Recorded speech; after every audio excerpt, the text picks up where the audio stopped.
realizing one of Leonardo da Vinci's dreams.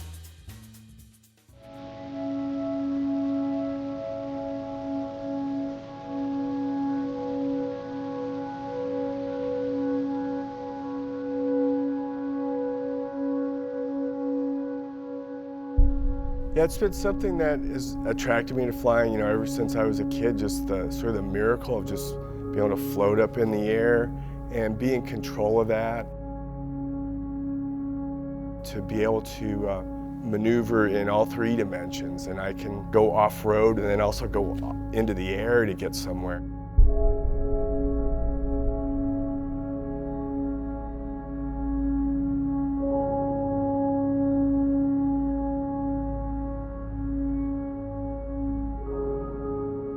Very tranquil and peaceful up there. The air is fresh and clean. I can smell the pine needles. I can smell the desert sage that I'm going over. And it's just a very peaceful experience and a nice way to look at the world from up there.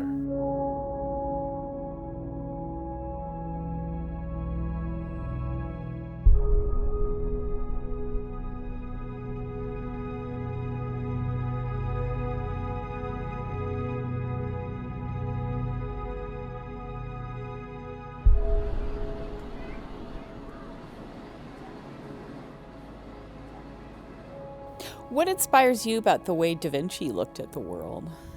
He would look into natural designs for inspiration. How the wing of a bird is designed and how it's kind of the perfect design for flying. He looked at nature to find clues on how to design his machinery by sort of reverse engineering it, looking at it at a very basic level to figure out how it functioned. And I mainly picked it up from that Codex on Flight. There's a lot of him sitting back, watching birds.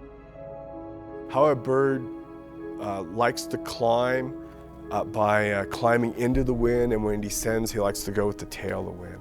How a bird will pump its wings and then it'll glide and rest. He was concerned about how the bird could fly in stable flight. When a bird flies and it gets jostled by the wind, it needs to get back straight and level. And if it has a stable aerodynamic design, it'll just naturally go that way. I think through observations like that, he was trying to figure out flight at least. Yeah. This is the only example he had. And nature has a way of creating these sort of perfect compromises between, it can't weigh too much, it's still got to be strong, it's got to be efficient, all these sort of trade-offs that have to be made for an animal to live and survive. Evolution sort of forces the design to be a kind of a perfect optimal type design. And I think Da Vinci recognized that, and I could see him looking into nature for his inspiration, especially his flying machines.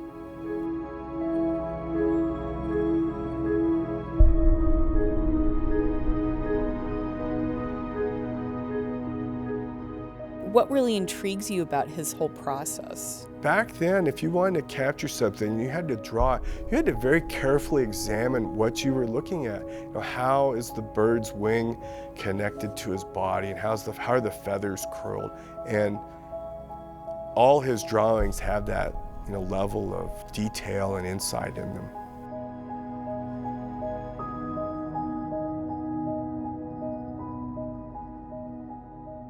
He was really good at that. He was really good at painting, but it was just not the painting. He had to invent his own ways he had to create his own paint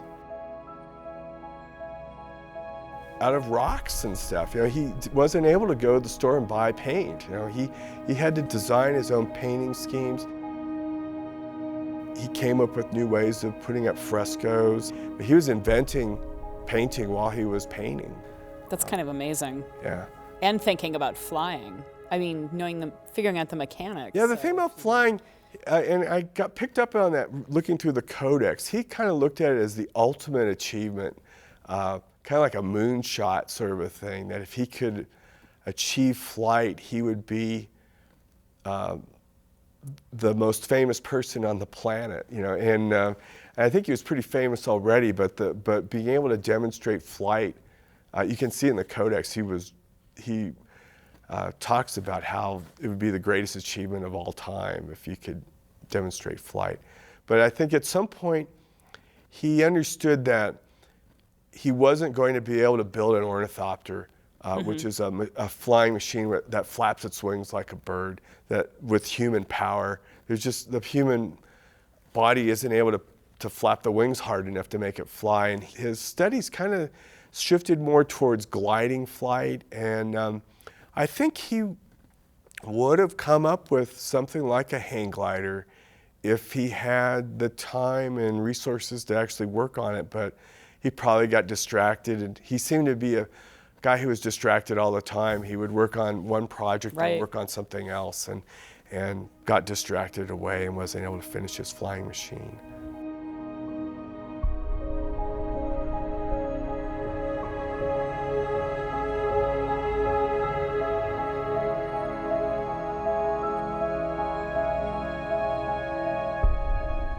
His intense desire to fly, what do you take away from that?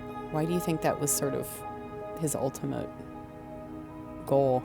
I think everybody feels that. I remember as a kid, you know, watching birds. It's just this miracle that this animal can flap his wings and fly and go places you can't go. And I think there's sort of, man has had a little bit of envy of that we wished we could see what the bird sees. And you get some of that that's why we like to climb to the top of the mountain, is we could look out and see what the bird would see. The world looks so different. New Mexico is lucky that we have a lot of untamed country. A lot of it's in wilderness areas, but a lot of it's just vacant land that no one's bothered to go, and it's left in its natural state.